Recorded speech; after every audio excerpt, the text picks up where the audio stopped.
ابو داؤد اور ترمذی کے اندر حدیث پاک آتی ہے کہ کملی والے آقا علیہ الصلوۃ والسلام حضرت ابو سعید خدری رضی اللہ تعالی عنہ اس حدیث پاک کو روایت کرنے والے ہیں کہ کملی والے آقا علیہ الصلوۃ والسلام جب کھانا تناول فرما لیتے، کھانے سے فارغ ہو جاتے، تو آقا علیہ الصلوۃ والسلام ان الفاظ کے ساتھ، ان کلمات کے ساتھ رب تعالیٰ کی حمد بیان فرماتے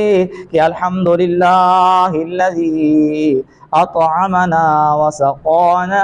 وجعلنا من المسلمین۔ حضرت ابو ہریرہ رضی اللہ تعالیٰ عنہ سے روایت کی ہے کہ رسول اللہ صلی اللہ تعالیٰ علیہ وسلم کا فرمان عالی شان ہے کہ کھانے والا شکر گزار ویسا ہی ہے کہ جیسے روزہ دار صبر کرنے والا ہے، کہ روزہ دار جب روزہ رکھ لیتا ہے صبح سے لے کر شام تک صبر کرتا ہے، صبر کا دامن نہیں چھوڑتا اور صبر پر اجر پاتا ہے، تو فرمایا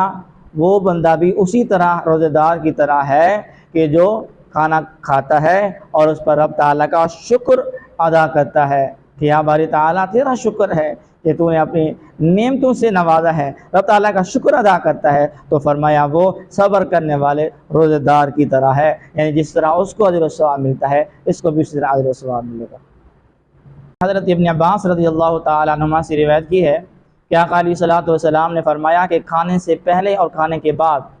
ہاتھ منہ کو دھو لینا یہ محتاجی کو دور کرتا ہے، اور یہ انبیاء کرام کی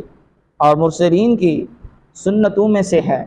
یعنی کہ یہ انبیاء کرام کی اور مرسلین کی یہ سنت ہے کہ کھانے سے پہلے بھی اور کھانے کے بعد بھی جو ہے وہ کیا کیا جائے، ہاتھوں کو دھو لیا جائے۔ اب کھانا کھانے سے پہلے ہاتھوں کو دھویا جاتا ہے تاکہ ہاتھ یا بالکل صاف ہو جائے اور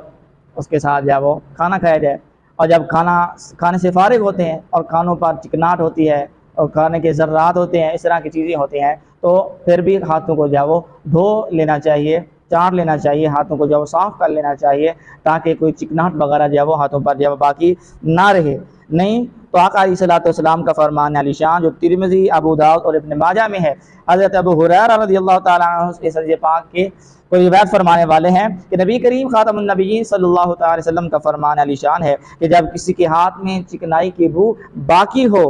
اور بغیر ہاتھ دھوئے وہ سو جائے اور کوئی چیز اس کو تکلیف پہنچا جائے تو پھر وہ خود اپنے آپ کو ہی ملامت کرے، اس تکلیف کا، اس چیز کا وہ خود ذمہ دار ہے کہ اس کے ہاتھوں پر چکناہٹ تھی، اس کے ہاتھوں پر بو تھی، اس کے ہاتھوں پر جو ہے وہ ذرات تھے کھانے کے، تو اس نے کیوں نہ دھوئے، کیوں نہ حدیث مبارکہ پر عمل کیا، کیونکہ حدیث پاک پر عمل کر لیتا کہ کھانے سے پہلے بھی ہاتھ دھوئیں، کھانے سے بعد بھی ہاتھ دھوئیں، تو پھر کیا ہو جاتا، یہ تو مرسلین کا یہ طریقہ ہے، سنتوں میں سے ہے، اس کا اجر و ثواب پاتا، اور اب جو اس کو تکلیف پہنچی ہے اس تکلیف سے بھی جب وہ محفوظ رہ جاتا۔ اب چونکہ اس نے حدیث پاک پر عمل کیا نہیں ہے، اس نے ہاتھوں کو دھویا نہیں ہے، ہاتھوں کو صاف کیا نہیں ہے، اب وہ سو گیا ہے، اب اگر کسی چیز نے جو ہے وہ جانور نے اس کو جو ہے وہ کاٹ لیا ہے یا اس کے ہاتھوں کو جو ہے وہ بوسہ دے دیا ہے اور اس کو تکلیف پہنچا دی ہے، تو اب یہ اس تکلیف کا جو ہے وہ خود ذمہ دار ہے، کسی اور کو ملامت نہ کرے بلکہ اپنے آپ کو ہی ملامت کرے۔